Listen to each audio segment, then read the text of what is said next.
ഞാൻ അവരുമായിട്ട് അവരെ കാണുകയും അവരുമായിട്ട് സംസാരിക്കുകയൊക്കെ ചെയ്ത അവസരത്തിലാണ് ആ സഹോദരി തന്നെ ദൈവം നടത്തിയ വിധങ്ങളെക്കുറിച്ച് തൻ്റെ അനുഭവ സാക്ഷ്യം, അത്ഭുതകരമായ അനുഭവങ്ങളുടെ സാക്ഷ്യങ്ങൾ അവരൊന്ന് പറഞ്ഞുകൊണ്ടിരുന്നപ്പോൾ ദൈവത്തിൻ്റെ ആത്മാവിനോട് ഇടപെട്ടുകൊണ്ട് ചോദിച്ചു, 2000 വർഷങ്ങൾക്ക് മുമ്പ് മാത്രമല്ലല്ലോ, നിൻ്റെ കുടുംബത്തിൽ തന്നെ എങ്ങനെയാണ് ദൈവത്തിൻ്റെ ഇഷ്ടം ചെയ്യുവാൻ ഏൽപ്പിച്ചു കൊടുക്കുന്ന തൻ്റെ മക്കളുടെ മേൽ ദൃഷ്ടി വെച്ച് ആലോചന പറഞ്ഞ് കൈക്ക് പിടിച്ച് വഴി നടത്തുന്നത് എന്ന് സാക്ഷ്യം നൽകിക്കഴിഞ്ഞ സ്ഥിതിക്ക് നീ എൻ്റെ വചനവും എടുത്ത് എൻ്റെ സാക്ഷിയെ തെരുവിലേക്ക് ഇറങ്ങും.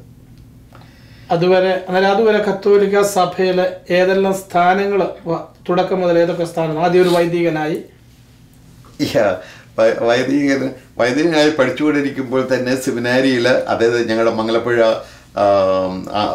Cent Joseph's pontifical seminary Aluva അതിലുള്ള അതിന് സെനറ്റായിട്ട് രൂപീകരിച്ചപ്പോൾ അതിൻ്റെ സെനറ്റായിട്ട് തന്നെ ഫോം ചെയ്തു. പിന്നീട് അവിടെ ഹയർ സ്റ്റഡീസിനുള്ള പ്രൊവിഷൻസൊക്കെ വന്നു കഴിഞ്ഞപ്പോഴത്തേക്കും സെനറ്റിൽ ആദ്യത്തെ സെനറ്റ് മെമ്പറായിട്ട് സെനറ്റ് സ്റ്റുഡൻസിൽ നിന്നും ഓരോ ഇയറിൽ നിന്നും ഓരോ സ്റ്റുഡൻറ്റിനെ അവിടെ തിരഞ്ഞെടുക്കുമായിരുന്നു. അങ്ങനെ സെക്കൻഡ് ഇയറിൽ എൻ്റെ തിയോളജി സെക്കൻഡ് ഇയറിൽ പിന്നെ തിയോളജി സ്റ്റുഡൻസിനെ സെക്കൻഡ് ഇയേഴ്സിനെ പ്രതികരിച്ച് എന്നെ ഇലക്ട് ചെയ്തു. സെലക്ഷനല്ല, ഇലക്ഷനായിരുന്നു. അപ്പോൾ അങ്ങനെ കൗൺസിൽ മെമ്പറായിട്ട് സെനറ്റിലെ കൗൺസിൽ മെമ്പറായിരുന്നു. പിന്നെ ഇങ്ങോട്ട് ആശ്രമ ജീവിതം തുടങ്ങിക്കഴിഞ്ഞപ്പോഴേ കോട്ടയത്തുള്ള ഗുഡ് ഷെപ്പേർഡ് ആശ്രമത്തിലെ അംഗമായിട്ടാണ് ഞാൻ ആദ്യമായിട്ട് നിയമിതനായത്. അവിടെ കോടിമതയിലുള്ള പത്താംബിയൂസിന്റെ ദേവാലയത്തിന്റെ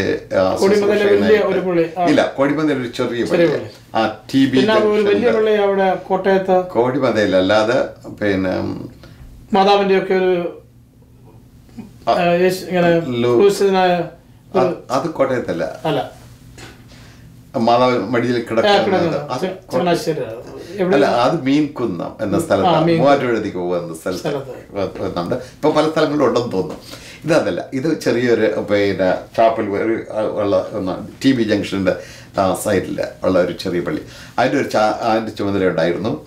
അവിടെ വെച്ചും ഇതുപോലെ ഞങ്ങളുടെ ആ പള്ളിയിൽ കൂടിക്കൊണ്ടിരുന്ന ഡെയ്സി എന്ന് പേരുള്ള ഒരു പെൺകുട്ടി, അവൾ പെന്തക്കോസ്തിൽ പോയെന്ന് അറിഞ്ഞിട്ട് അവളെ തിരിച്ചു കൊണ്ടുവരാനായിട്ട് ഞാൻ മലയാള മനോരമയെയും പോലീസിനെയും ഒക്കെ ആശ്രയിച്ചു. അവളെ തിരിച്ചു കത്തോലിക്ക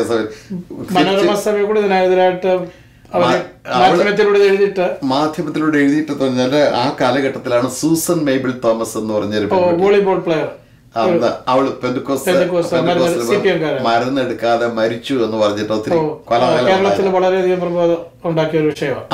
അത് കുറെ കഴിഞ്ഞപ്പോഴാണ് ഈ വിഷയം, ഈ പെൺകുട്ടിയുടെ കാര്യം. അതുകൊണ്ട് പെന്തക്കോസ്തുകാരെന്ന് പറഞ്ഞാൽ മരുന്നെടുക്കാത്തവരാ, ഇവർ വെറുതെ അന്ധവിശ്വാസം മൂലം ആളുകളെ ഇങ്ങനെ പിന്നെ മരിക്കാൻ അനുവദിക്കുന്ന എന്നൊക്കെ പറഞ്ഞിട്ട് ഞാൻ മലയാള മനോരമയിൽ, കാരണം ഇവിടെ ഈ പെൺകുട്ടി അതുവരെ ഹൃദയത്തിന് ഒരു വാൾവിന് തയ്യാറായി സുഖമില്ലാതെ കിടക്കുകയായിരുന്നു. അതുകൊണ്ട് അവളെ പോയി മരുന്നെടുക്കണമെന്ന് പറഞ്ഞിട്ട് അവൾ കേൾക്കുകയില്ല. നിർബന്ധിച്ച് കൊണ്ടുപോയി മരുന്ന് പഠിപ്പിക്കാം എൻ്റെ കൂടെയുള്ളവർ നിർബന്ധിച്ച് ഞാൻ അതിന് വഴങ്ങിയില്ല. അതുകൊണ്ട് മനോരമയെ ആശ്രയിച്ചു. അവരോട് പറഞ്ഞു, ഇപ്പോൾ ഇങ്ങനെ ഒരു കുട്ടി സൂസൻ മേബിൾ തോമസിൻ്റെ ഇതുപോലെ ഒരു കേസ് ഇവിടെ ഇപ്പോൾ ഉണ്ട്, അതുകൊണ്ട് അവൾ മരുന്നൊന്നും എടുക്കുന്നില്ല. അതൊന്നുമല്ല, അവരൊന്നും ഉത്തരവാദികളല്ല. പക്ഷെ എന്നാലും അവരത് എഴുതിയാൽ പിന്നെ സാമൂഹിക സംഘടനകൾ അതിനോട് പ്രതികരിക്കും. ആ സമ്മർദ്ദം മൂലമെങ്കിലും ചികിത്സയ്ക്ക് വിധേയമാകും. അങ്ങനെ ഇവളുടെ ജീവനെങ്കിലും രക്ഷിക്കാൻ കഴിയും എന്നോർത്താ മനോരമയിൽ പോയത്. പക്ഷേ അവരതിന് തയ്യാറായില്ല. അത് കഴിഞ്ഞിട്ട് ഞാൻ അവിടെ തിരുനക്കരയുള്ള പോലീസ് സ്റ്റേഷനിൽ ചെന്നു. അവിടെയുള്ള പോലീസ് ഉദ്യോഗസ്ഥന്മാരോട് പറഞ്ഞു, ഇന്ത്യൻ ശിക്ഷാ നിയമം അനുസരിച്ച് ഒരാൾ ആത്മഹത്യക്ക് തുനിയുന്നത് കുറ്റകരമാണ്. പിന്നെ അയാൾ അറസ്റ്റ് ചെയ്യാൻ വകുപ്പുണ്ട്. ഇവിടെ ഇതാ ഒരു പെൺകുട്ടി മരണകരമായ രോഗാവസ്ഥയിലായിട്ടും അവൾ ചികിത്സയ്ക്ക് സമ്മതിക്കുന്നില്ല, ഇത് ആത്മഹത്യക്ക് തുല്യമാണ്. അതുകൊണ്ട് നിങ്ങൾ അവളെ അറസ്റ്റ് ചെയ്ത് ആശുപത്രിയിൽ ഒന്ന് ആക്കി തന്നാൽ മതി, ചികിത്സിപ്പിക്കുന്ന കാര്യം ഞങ്ങൾ ഏറ്റു. അവൾ പാവപ്പെട്ട ഒരു കുടുംബത്തിലായതുകൊണ്ട് ഞങ്ങളുടെ ആശ്രമത്തിൽ നിന്ന് അതിന്റെ പണമൊക്കെ കൊടുത്തോളാം. അത് മാത്രമല്ല, അവളെ കത്തോലിക്ക സഭയിലേക്ക് മടക്കി കൊണ്ടുവരണം, പെന്തക്കോസ്തിൽ നിന്ന് രക്ഷിക്കണം, പെന്തക്കോസ്തിൽ നിന്ന് രക്ഷിച്ചെടുക്കണം. അതായിരുന്നു ഉദ്ദേശം. അങ്ങനെ അന്ന് ഞാൻ പിന്നെ അതിനെതിരായിട്ട് ഞാൻ ശക്തമായിട്ട് പോരാടിയതാ. അത് ഇതേ ഉള്ളൂ. കത്തോലിക്ക സഭയ്ക്ക് വേണ്ടി പെന്തക്കോസ്തുകാരോട് ഞാൻ ഡൽഹിയിലായിരുന്നപ്പോൾ ഡൽഹിയിലുള്ള നേഴ്സുമാർ പിന്നെ അവർ ഗൾഫിൽ പറ്റുമൊക്കെ ജോലിക്ക് പോകുമ്പോൾ ഞങ്ങളുടെ അടുത്ത് വന്നിട്ട് എന്നോട് പിന്നെ ഖുർആൻ ചൊല്ലുന്നത് റേഡിയോയിൽ പിന്നെ ടേപ്പ് റെക്കോർഡിൽ പിടിച്ച് അവർക്ക് ചിലപ്പോൾ അവിടെ പോകുമ്പോൾ ഗൾഫിൽ പോകുമ്പോൾ ഖുർആനൊന്നും പോകാൻ സൗകര്യം ഉണ്ടായില്ലെങ്കിൽ ഞായറാഴ്ച ഇതിട്ട് കേൾക്കാമല്ലോ, ഖുർആൻ ചൊല്ലുന്നത് കേൾക്കാമല്ലോ എന്ന് വെച്ചാൽ അങ്ങനെ കൊണ്ടുപോയി. അങ്ങനെ ഒരു കുട്ടി കൊണ്ടുപോയിട്ട് അതോടെ ചെന്നിട്ട് ഒരു അവിടുന്ന് വല്ലപ്പോഴൊക്കെ അവർ എഴുതുമായിരുന്നു. എഴുതിയപ്പോൾ ഒരു പെൺകുട്ടി എഴുതി, അവിടെ ഒരു പ്രെയർ ഗ്രൂപ്പുണ്ട്, ഈ പെന്തക്കോസ്തുകാരുടെയാണ്, ആ പ്രെയർ ഗ്രൂപ്പിൽ പോകാൻ കൂട്ടുകാരികൾ വിളിക്കുന്നു, ഞാൻ പോകട്ടെ എന്നൊക്കെ ചോദിച്ചുകൊണ്ട് എഴുതിയപ്പോൾ ഞാൻ പറഞ്ഞു, ഒരു കാരണവശാലും പെന്തക്കോസ്തുകാരുടെ പ്രെയർ ഗ്രൂപ്പിൽ പോയാൽ അതിൽ പെട്ടുപോകുന്നു. അങ്ങനെ ഞാൻ ഇത്രയൊക്കെ ഉള്ളൂ ഈ പെന്തക്കോസ്തുകാർക്ക് എതിരായിട്ടുള്ള എൻ്റെ പ്രത്യക്ഷമായ നീക്കങ്ങൾ. പിന്നെ അതുപോലെ തന്നെ ഒരു കറക്ഷൻ ഞാൻ ചെയ്യട്ടെ. അപ്പോൾ നേരത്തെ അതിനെക്കുറിച്ച് ഒത്തിരി കാര്യങ്ങളൊക്കെ പറഞ്ഞു ഇൻട്രൊഡക്ഷനായിട്ട്, പക്ഷെ അത്രയും ഒന്നും ഞാനല്ല. പക്ഷെ എന്നാലും അതറിയട്ടെ ജനങ്ങളെ.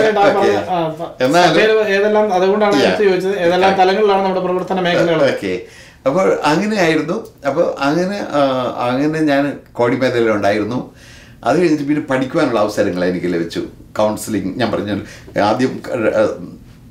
ആദ്യം കൗൺസിലിംഗ് ആൻഡ് ട്രാൻസാക്ഷണൽ അനാലിസിസ് പഠിക്കാൻ പോയി. അതിന് തുടർന്ന് ഞാൻ കൗൺസിലിംഗ് പ്രാക്ടീസ് ചെയ്യാൻ ആരംഭിച്ചു. പിന്നെ എന്നെ മാസ് മീഡിയ കമ്മ്യൂണിക്കേഷൻ പഠിക്കാൻ അയച്ചു. അതോടൊപ്പം അതിന് തുടർന്ന് ഞാൻ മൈസൂർ യൂണിവേഴ്സിറ്റിയിൽ നിന്ന് ഇംഗ്ലീഷിലും ഹിസ്റ്ററിയിലും സോഷ്യോളജിയിൽ എടുത്ത എൻ്റെ ബാച്ചിലേഴ്സ് ഡിഗ്രി അവിടെ എടുത്തു. അതിനുശേഷം കേരള യൂണിവേഴ്സിറ്റിയിൽ നിന്ന് കാര്യവട്ടം യൂണിവേഴ്സിറ്റി ക്യാമ്പസിൽ അവിടെ നിന്ന് ജേർണലിസം ആൻഡ് കമ്മ്യൂണിക്കേഷനിൽ മാസ്റ്റേഴ്സ് ഡിഗ്രി എടുത്തു. അപ്പം ഇങ്ങനെ ഞാൻ മാസ്റ്റേഴ്സ് ഡിഗ്രിക്ക് പഠിച്ചുകൊണ്ടിരിക്കുന്ന സമയത്താണ് അച്ഛന്മാരും കന്യാസ്ത്രീകളും മത്സ്യത്തൊഴിലാളികളുടെ സമരത്തിൽ മുൻകൈ എടുത്ത് സെക്രട്ടേറിയറ്റിൻ്റെ മുമ്പിൽ സമരം പ്രഖ്യാപിച്ച് നിരാഹാര സത്യാഗ്രഹമൊക്കെ കിടന്നത്. അപ്പോൾ ഡൽഹിയിൽ നിന്നുള്ള sir news agency, south Asian religious news agency, ഒരു പിന്നെ ദൈവശാസ്ത്രം അറിയാവുന്നതും ജേർണലിസത്തിൽ ഡിഗ്രിയുള്ള ഒരാളെ അന്വേഷിച്ചുകൊണ്ടിരിക്കുകയായിരുന്നു. അപ്പോൾ ഞങ്ങളുടെ ഡൽഹിയിലുള്ള ഒരു അച്ഛൻ ഫർ ഗാബ്രിയൽ മാളിയേക്കൽ, അദ്ദേഹം പറഞ്ഞു, ഞങ്ങളുടെ ഒരു അച്ഛൻ ജേർണലിസം പഠിക്കുന്നുണ്ട് കാര്യവട്ടത്ത് എന്ന് പറഞ്ഞു. ഉടനെ അവരെന്നെ കോണ്ടാക്ട് ചെയ്തു. അങ്ങനെ കോണ്ടാക്ട് ചെയ്തിട്ട് ഞാൻ അവർക്ക് വേണ്ടി റിപ്പോർട്ട് ചെയ്യുമായിരുന്നു. ഇപ്പോൾ സെക്രട്ടേറിയറ്റിൻ്റെ ഇടയിലുള്ള കന്യാസ്ത്രീകളുടെയും അച്ഛന്മാരുടെയും ഒക്കെ സമരവും സാർ ന്യൂസ് ഏജൻസിക്ക് വേണ്ടി ഞാൻ റിപ്പോർട്ട് ചെയ്തുകൊണ്ടിരുന്നു. അല്ല, റിലീജിയസ് ന്യൂസ്, എല്ലാ സഭകളുടെയും റിലീജിയസ് ന്യൂസ്. പിന്നെ അങ്ങനെ അത് ചെയ്തു. അപ്പോൾ റോമിലെ വാറ്റിക്കാൻ റേഡിയോയ്ക്കും ഫിലിപ്പീൻസിലെ റേഡിയോ വേരിത്താസ്, വാഷിങ്ടൺ DC ആസ്ഥാനമായിട്ടുള്ള കാത്തലിക് ന്യൂസ് സർവീസ്, ഇതിലൊക്കെ ഞങ്ങളാണ് ന്യൂസ് സപ്ലൈ ചെയ്തുകൊണ്ടിരുന്നത്. അപ്പോൾ അവരെന്നോട് റിപ്പോർട്ട് ചെയ്യാൻ ആവശ്യപ്പെട്ടു. ഞാനതിന് റിപ്പോർട്ട് ചെയ്യാനായിട്ട് അങ്ങനെ നിന്നിട്ട് പത്രങ്ങളിൽ ഈ അച്ഛന്മാരോടും പത്രങ്ങൾ ഫോട്ടോ എടുക്കുമ്പോൾ അവിടെ നിൽക്കുന്ന പലരും അങ്ങനെ എൻ്റെ ഫോട്ടോ കണ്ടിട്ട് എന്നെ വിളിച്ച് ക്വസ്റ്റ്യൻ ചെയ്തിട്ടുണ്ട്, എൻ്റെ ആശ്രമ പ്രൊവിൻഷ്യൽ. കാരണം ഞാൻ ഈ സമരത്തിൽ പങ്കെടുക്കുകയാണെന്ന് പറഞ്ഞിട്ട്. ഞാൻ പങ്കെടുക്കലായിരുന്നു, ഞാൻ റിപ്പോർട്ട് ചെയ്യാൻ ചെന്നത്. എന്തായാലും എൻ്റെ പഠനം കഴിഞ്ഞ ഉടനെ എൻ്റെ പഠനത്തിൻ്റെ ഭാഗമായിട്ടുള്ള ഇൻറ്റേൺഷിപ്പിന് ഞാൻ സാർ ന്യൂസിലേക്കാണ് പോയത് ഡൽഹിയിൽ. അത് കഴിഞ്ഞിട്ട് എന്നെ അവരവിടെ അപ്പോയിൻറ്റ് ചെയ്യായിരുന്നു. സാർ ന്യൂസിൻ്റെ ഹെഡ് ഓഫീസ് ഡൽഹിയിലാണ്. അതെ, അന്ന് ഡൽഹിയിലായിരുന്നു. അപ്പോൾ അവരെന്നെ ഡൽഹിയിലേക്ക് അപ്പോയിൻറ്റ് ചെയ്തു. അവിടുത്തെ ട്രെയിനിങ്ങിൻ്റെ ഇൻചാർജായിട്ടും പബ്ലിക് റിലേഷൻ ഓഫീസറുമായിട്ട് അങ്ങനെ അവിടെ ഞാൻ തുടർന്നു. അവിടെ അങ്ങനെ 1995 ഒക്ടോബർ മുതൽ ഞാൻ പിന്നെ അവിടെ ഉണ്ടായിരുന്നു. അതിന് തുടർന്ന് അങ്ങനെ ഇരിക്കുമ്പോഴാണ് 1985 മുതൽ 1987 മുതൽ 89 വരെ എന്നെ ഇന്ത്യയിലെ എല്ലാ കത്തോലിക്ക മെത്രാന്മാരുടെയും സെൻട്രൽ സെക്രട്ടേറിയറ്റായ CBCI centre, Catholic bishops conference of ഇന്ത്യയുടെ ഹെഡ് ക്വാർട്ടേഴ്സ് ഡൽഹിയിലെ ഗോൾഡാഖാനയിലുള്ള ആ സ്ഥാപനത്തിൻ്റെ അഡ്മിനിസ്ട്രേറ്ററായിട്ട് അവിടെ അപ്പോയിൻറ്റ് ചെയ്തു. അങ്ങനെ 2 വർഷം അങ്ങനെ ആ ശുശ്രൂഷ ചെയ്തു. അത് കഴിഞ്ഞപ്പോൾ എന്നെ ഈ സാർ ന്യൂസ് ഏജൻസിയുടെ ഏറ്റവും ടോപ്പിലെ പോസ്റ്റ് CEO ആയിട്ട്